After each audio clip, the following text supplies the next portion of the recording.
In today's video, I'm going to show you how to repeat each cell value multiple times here in Google Sheets.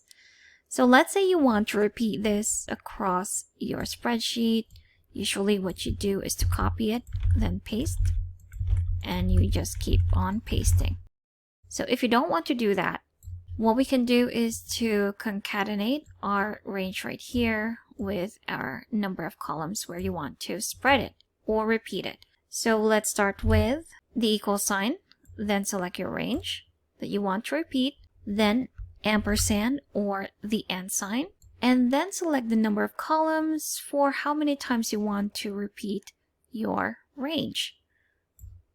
Once you've done that, all you have to do now is to press on Ctrl Shift and Enter to add the array formula. And if you press Enter, there you have it. You have repeated those values multiple times across your spreadsheet. Now, this is still a formula, so if you delete this, everything will disappear. Now, what we can do to fix that is to just copy, then paste in the same area.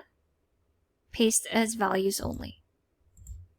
So now, even if you delete this part, it will not affect the rest of your data. Let's try that again down here. So we have our set of data that we want to be repeated across our sheet. So we're going to do the same thing. Equal sign, select the range, ampersand or and sign, then the number of times you want it to be repeated. Let's say just 3. Then again, Ctrl Shift and Enter for the array formula. Press Enter, and there you have it. Now what about if you want to, let's say, have it vertically? Bags right here, pencils right here, erasers, and so on. So what we can do is to use a function called flatten.